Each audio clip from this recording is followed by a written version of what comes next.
ఉద్యోగులు పదే పదే పదే కంప్లైంట్ చేస్తే కూడా ఒక ఎంక్వైరీ కమిషన్ వేసిరు. దాని పేరు ఏంటంటే జీవో నంబర్ 523 ఎంక్వైరీ కమిషన్ వేసిరు. ఇంతవరకు ఆ ఎంక్వైరీ కమిషన్ ఏమైందంటే సీతక్క గారు మాట్లాడతలేరు.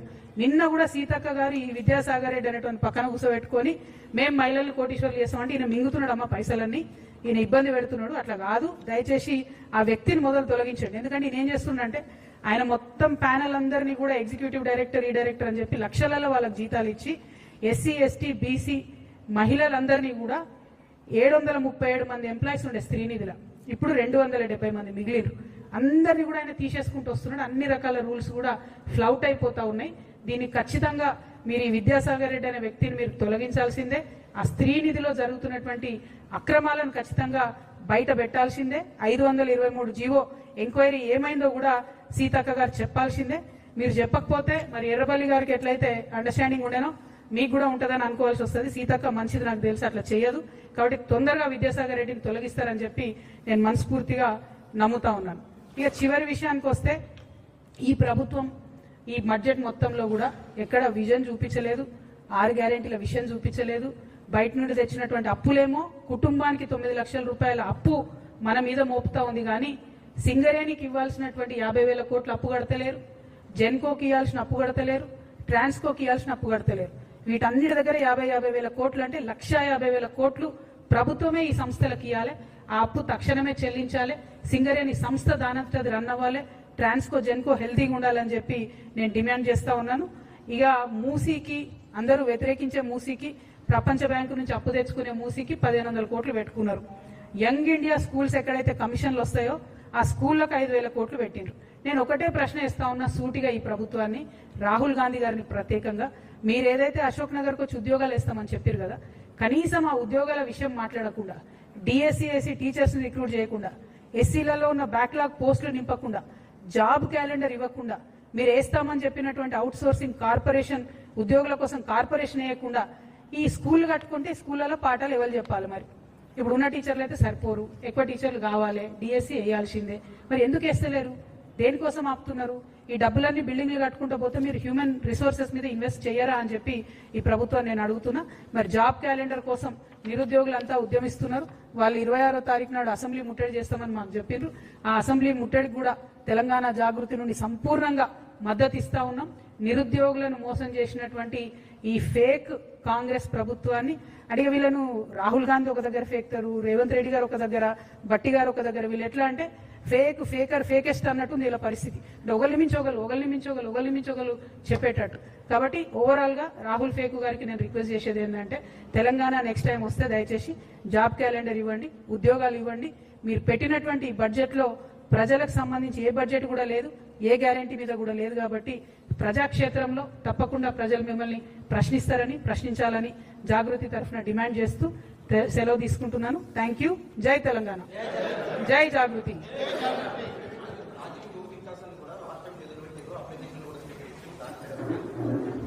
చెప్తున్నా కదా, అది కూడా సేమ్ థింగ్, ఓవరాల్ ఫేక్ అన్నట్టు. అందరికి ఇస్తాం, యూత్ అందరికీ మేము రాజీవ్ యువ వికాసంలో ఇస్తామని చెప్తే ఆడపిల్లలు మగపిల్లలు 16 లక్షల మంది అప్లై చేసుకున్నారు. కనీసం దాంట్లో సెలెక్షన్ క్రైటీరియా ఏందన్నా చెప్తలేరు.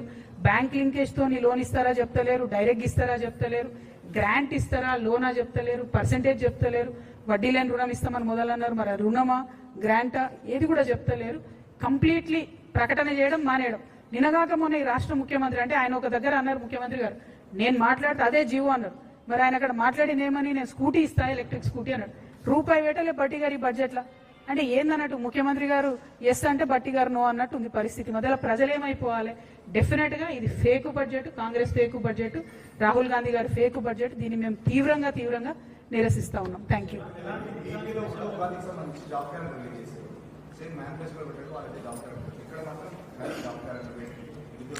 ఏపీలో కూడా కొంత నిరుత్సాహంగా ఉన్నారు ప్రజలు. ఎందుకంటే ఓన్లీ 10,000 జాబ్స్ వేసారు, జాబ్ క్యాలెండర్ పెట్టిరు, కానీ ఓన్లీ 10,000 జాబ్సే వాళ్ళు డిక్లేర్ చేసిండ్రు.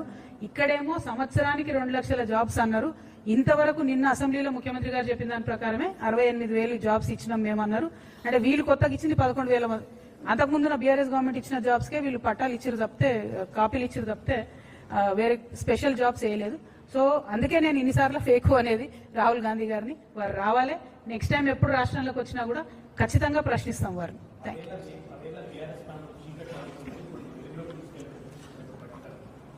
వెలుగు కాదు కానీ వెలుగుమట్ల బాధితుల పరిస్థితి చూసినాం కదా మనం. వీళ్ళన్ని కూల్చుడు తప్ప కాల్చుడు తప్పితే విషయం ఏం లేదు అక్కడ. మొత్తం అన్ని స్టేట్మెంట్లు ఒకరిని మించి ఒకరికి ఫేకుడు, ఒకరికి ఎక్కడ పేరు వస్తుందో అని ఇంకొకరు మాట్లాడడం, ఇంకొకరికి ఎక్కడ పేరు వస్తుందో అని ఇంకొకరు మాట్లాడడం తప్పితే అసలు విషయం అయితే ఏం లేదు బడ్జెట్ లో. దారుణం ఏంటంటే ఏ బీఆర్ఎస్ నైతే మీరు అప్పు తెచ్చిరు అన్నారో అంతకన్నా ఎక్కువ అప్పు ఇప్పుడు వీళ్ళు తీసుకొచ్చిరు. కనీసం దీంతోనే ఒక డిసిప్లిన్ లేదు. ఎక్కడ ఇన్వెస్ట్ చేస్తున్నారు ఈ అప్పును, ఎక్కడ ప్రాజెక్ట్ కడుతున్నారు అంటే revenue expenditure only 50,000, sorry capital expenditure only 50,000 crores అని చెప్తున్నారు. అప్పు తెచ్చిందేమో దాదాపు 8 లక్షల కోట్లు, ఓన్లీ 50,000 కోట్లు ఈసారి మీరు క్యాపిటల్ ఎక్స్పెండిచర్ అంటే ఎట్లా తిరుగుతుంది ఎకనామిక్ ఇంజన్ అనేది, ఎట్లా తిరుగుతుంది అసలు పోనీ ఇన్ని తెచ్చుకొచ్చిండ్రా, ఇన్నిసార్లు విదేశాలకు పోయొచ్చిరా, ఎక్కడున్నాయి పెట్టుబడులు, వేర్ ఇస్ ద ఇండస్ట్రీ ద్వారా వచ్చిన ఎంప్లాయ్మెంట్ ఏది, ప్రైవేట్ ఎంప్లాయ్మెంట్ లేదు. ఇప్పుడు ఆ సర్వే చూపిస్తుంది మన దేశంలో రైజింగ్ అంటే నేను చెప్తున్నా కదా, నిరుద్యోగంలో మాత్రం బరాబర్ రైజింగ్ ఉన్నాం. ఇలా నంబర్ 1 ఉన్నాం మనం. 50% అన్ఎంప్లాయ్మెంట్ విమెన్ లో. దారుణం. ఆడపిల్లలు చదువుకునే తక్కువ, అలా సగం మందికి ఉద్యోగాలు వేయలేకపోతుంది ఈ ప్రభుత్వం. కాబట్టి వాళ్ళ ప్రయారిటీస్ అయితే కరెక్ట్ లేవు. రాష్ట్రాన్ని యొక్క ప్రగతిని ముందుకు తీసుకెళ్లే విధంగా అయితే లేవన్నది మాత్రం స్పష్టంగా అర్థమైంది.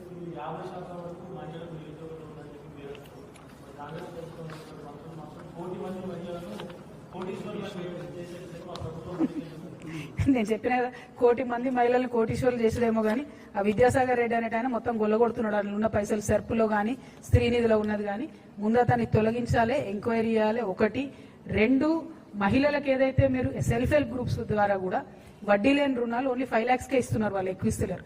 అంతకుముందు ఎట్లయితే చంద్రబాబు నాయుడు గారు ఉన్నప్పుడు గ్రాంట్ ఇచ్చేదో అట్లా ఇవ్వాలని మహిళలు అడుగుతున్నారు. అట్లా గ్రాంట్ ఇస్తే వాళ్ళు ఏదైనా ఒక బిజినెస్ పెట్టుకున్నా అది డెవలప్ అవుతుంది. మీరు లోన్ ఇస్తే ఏం లాభం? నెల్లూరు పెద్దారెడ్డి ఇచ్చే లోన్కి ఈయన రికమెండేషన్ లాగా ఉన్నది తప్పితే అదేది పెద్ద సక్సెస్ అయ్యే వ్యవహారం కాదు. ఇంకొకటి, నిన్న ముఖ్యమంత్రి గారు కూడా అసెంబ్లీలో మాట్లాడుకుంటూ మేము 1000 బస్సులు కొనిచ్చినాం, మేము పెట్రోల్ బంకులు పెట్టించినాం, అది ఇదని చెప్పారు. కానీ జుట్టుకు కనీసం 100 రూపాయలు కూడా మహిళలకు రావు నెలకు వాళ్ళు ఇచ్చేటటువంటి మోడల్లో.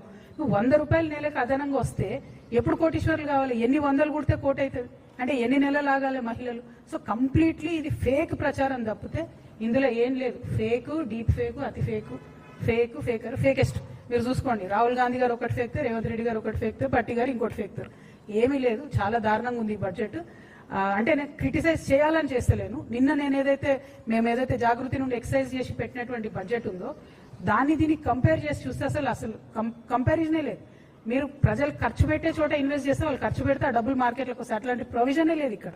సో కంప్లీట్ గా ఈ స్కూల్ కట్టడానికి దానికి వాడితే అసెట్స్ డెడ్ అయిపోతాయి. ఆ విషయం ప్రభుత్వం అర్థం చేసుకుంటే బాగుంటుంది. అవుట్ ఆఫ్ కన్సర్న్ చెప్తున్నా, కొంత ఎకనామిక్స్ తెలిసినటువంటి వ్యక్తిగా చెప్తున్నా. ప్రభుత్వం బడ్జెట్ లో ఒకటి పెట్టినా అవసరం అనుకుంటే కొన్ని మార్పులు చేర్పులతో ఇంకొంత అడిషనల్ అలొకేషన్ చేయొచ్చు. దానికోసం ఏమన్నా ఆలోచన చేస్తారేమో. ఎస్పెషల్లీ ఎంబీసీ వర్గాలకు, బీసీ వర్గాలకు, ఎస్టీలకు, ఎస్సీలకు చేయూతనియాల్సినటువంటి అవసరం ఉంది. ఆ విషయం దయచేసి గుర్తుపెట్టుకోవాలి. వికలాంగులను, మైనారిటీలను కూడా చాలా పెద్ద ఎత్తున ఈ బడ్జెట్ మరి కంప్లీట్ గా ఇగ్నోర్ చేసింది. వారి కోసం ప్రయత్నం చేయాలని చెప్పి నేను ప్రభుత్వాన్ని కోరుతున్నా. Thank you.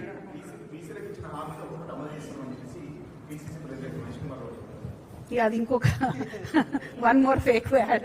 సో అంటే చెప్తున్నా కదా, వాళ్ళు ఎవరు ఏం స్టేట్మెంట్ చేస్తారో పోలిక లేదు, పొంతన లేదు. అక్కడ ఢిల్లీలో చెప్తారు, దిగే వరకు ఇంకోటి చెప్తారు. ఢిల్లీకి పోయే ముందు ఓన్లీ పదవులు మాత్రం పర్ఫెక్ట్ గా తెచ్చుకుంటున్నారు వాళ్ళ కోటరికి తప్పితే ప్రజలకు పైసలు అయితే తెస్తలేరు, పనులు అయితే చేస్తలేరు. అది వాస్తవం, ఆన్ ద గ్రౌండ్ అర్థమవుతుంది. Thank you.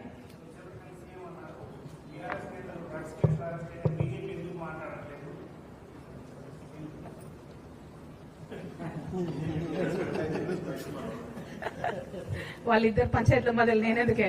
Thank you. జై తెలంగాణ.